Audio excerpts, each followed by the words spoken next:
Au Bénin, le régime de Patrice Talon franchit une nouvelle ligne rouge, arrêter une mère pour atteindre un homme. En s'en prenant à l'ex-femme de Kémi Séba, le pouvoir montre son vrai visage, celui d'un État qui confond justice et vengeance. Sous couvert de sécurité nationale, c'est la voix de la liberté qu'on veut étouffer, la vérité qu'on veut effacer.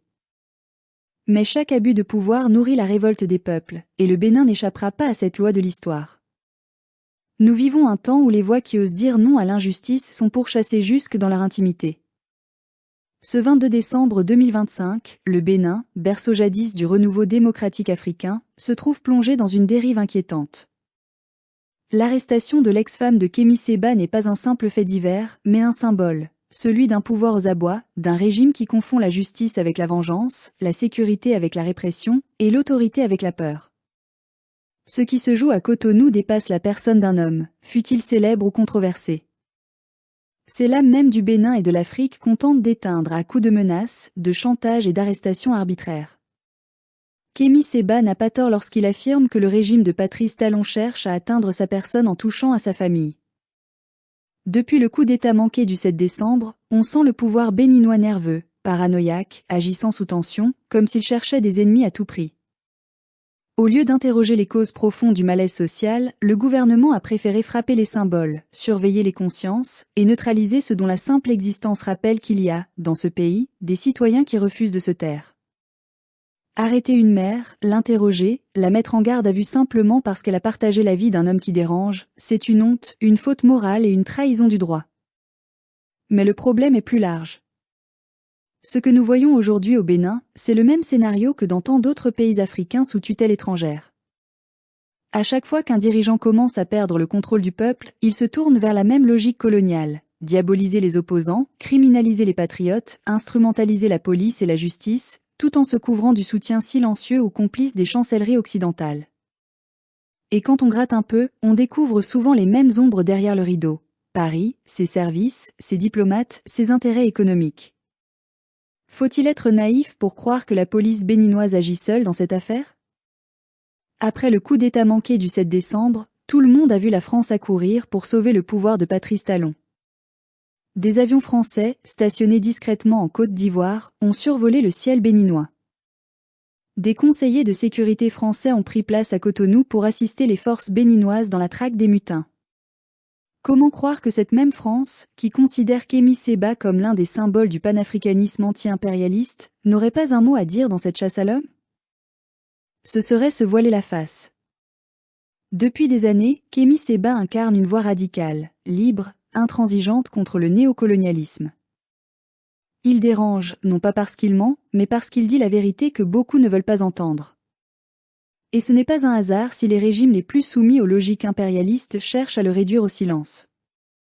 On l'a vu au Sénégal, où il a été emprisonné pour avoir brûlé un billet du franc CFA. On l'a vu en Côte d'Ivoire, où ses conférences ont été interdites. On le voit aujourd'hui au Bénin, où ses proches sont ciblés et intimidés. Quand on veut faire taire un message, on commence toujours par frapper le messager ou ceux qui l'aiment. Mais qu'a fait cette femme, sinon aimer et enfanter? Qu'a-t-elle fait sinon vivre? Son seul tort, c'est d'avoir été l'épouse d'un homme qui ne s'incline pas.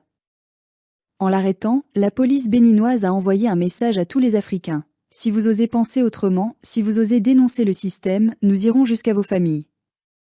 Ce message, c'est celui de la peur. Mais c'est aussi celui d'un pouvoir qui tremble. Car un régime fort n'a pas besoin de traquer les ombres. Il écoute, il débat, il convainc. Un régime faible, lui, cherche des boucs émissaires. Sous le président Patrice Talon, le Bénin est passé du modèle démocratique au modèle autoritaire sans que les institutions africaines ne lèvent le petit doigt. Où est la CEDEAO, si prompte à condamner les coups d'État militaires, mais muette face aux coups d'État civils contre les libertés? Où sont les ONG internationales, si bavardes quand il s'agit d'élections ailleurs, mais si silencieuses quand il s'agit de répression ici? Et que dire de la France, toujours prête à donner des leçons de démocratie, mais qui ferme les yeux dès qu'un dirigeant africain lui est utile? Le Bénin, jadis quartier latin de l'Afrique, devient aujourd'hui un laboratoire de contrôle néocolonial. Derrière les beaux discours de modernité et de croissance se cache une politique d'asphyxie sociale, de surveillance généralisée, de dépendance totale aux intérêts étrangers. Les décisions économiques, les grands projets d'infrastructure, les politiques énergétiques, tout passe par Paris, Bruxelles, Washington. Et dans ce contexte, la voix d'un Kémy Séba dérange, non pas parce qu'elle est extrême, mais parce qu'elle est authentiquement libre. C'est pourquoi son avertissement doit être entendu.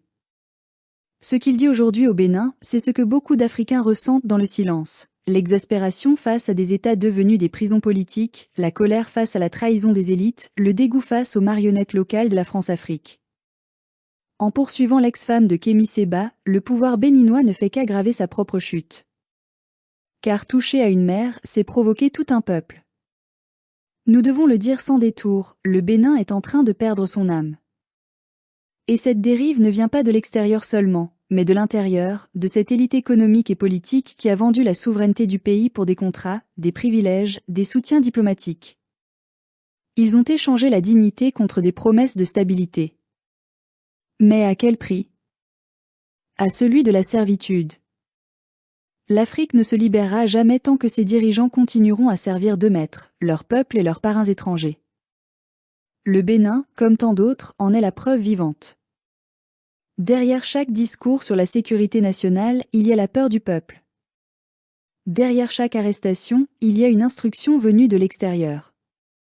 Derrière chaque geste autoritaire, il y a une main étrangère qui applaudit.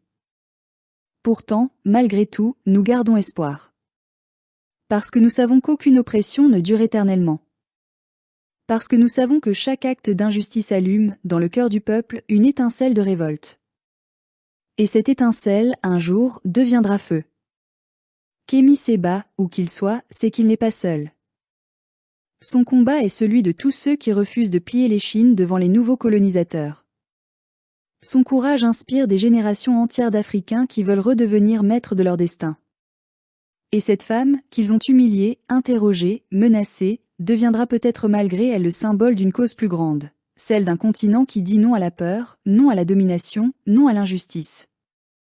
Ce qui se passe au Bénin aujourd'hui n'est pas une simple affaire politique. C'est un miroir tendu à toute l'Afrique. Jusqu'où laisserons-nous nos États devenir des instruments de la colonisation moderne? Nous ne voulons plus d'un continent où aimer un homme libre devient un crime. Nous ne voulons plus d'un continent où la vérité conduit en prison. Nous ne voulons plus d'un continent où les dirigeants obéissent à Paris plus qu'à leur peuple. Nous voulons un Bénin debout. Un Bénin digne. Un Bénin libre. Et le jour viendra, où même les prisons ne suffiront plus à contenir le souffle de la liberté.